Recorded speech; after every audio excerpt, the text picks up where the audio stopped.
ঘূর্ণিঝড় রেমালের প্রভাব কেটে গেছে। এটা হচ্ছে একটি স্বস্তির খবর। তবে তার মধ্যেই কিন্তু দুঃখের সংবাদ রয়েছে। কারণ খুব দ্রুতই কিন্তু আবার প্রচণ্ড পরিমাণে বৃষ্টিপাত ধেয়ে আসতে চলেছে বাংলার আশপাশে। তো বিস্তারিত সকল তথ্যই আপনাদের জানানোর চেষ্টা করব আজকের এই ছোট ভিডিওর মাধ্যমে। কাজেই যেহেতু আমরা দ্রুত আপনাদের বিষয়গুলো দেখানোর চেষ্টা করব, অর্থাৎ সংক্ষেপে দেখানোর চেষ্টা করব, কাজেই একটু শান্ত হয়ে ভিডিওটা দেখতে থাকুন এবং আবহাওয়ার লাস্ট এবং লেটেস্ট আপডেটটা জেনে নিন।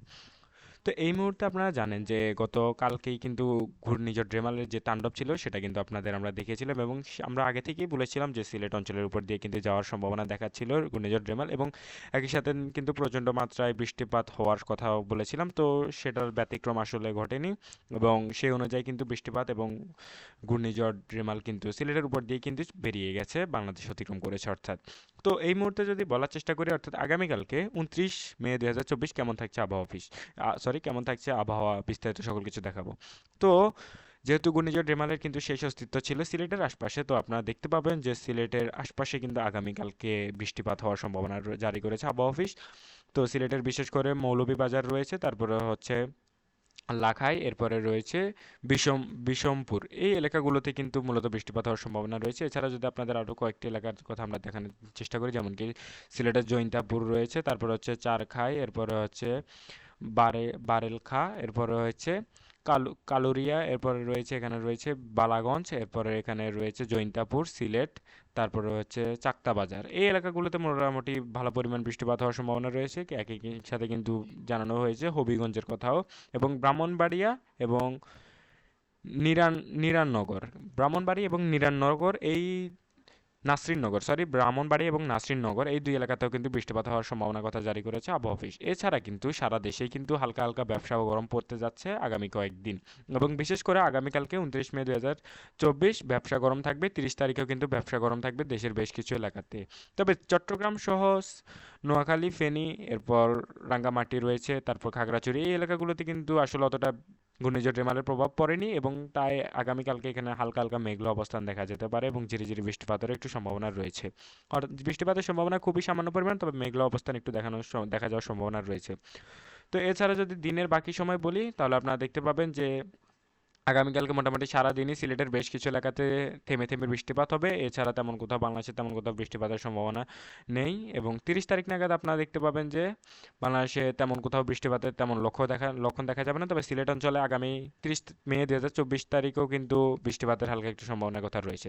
তো এবার দেখানোর চেষ্টা করবো আগামীকালকে তাপমাত্রা অনুযায়ী ঠিক তাপমাত্রা কেমন থাকবে, এবং বাতাসের অবস্থান যদি বলি তাহলে সেটাও আপনারা দেখতে পাবেন। যে এই মুহূর্তে আপনাদের এখান থেকে আমরা একটি প্রবাহ চিত্রের মাধ্যমে বিষয়টা একটু নিশ্চিত করার চেষ্টা করছি।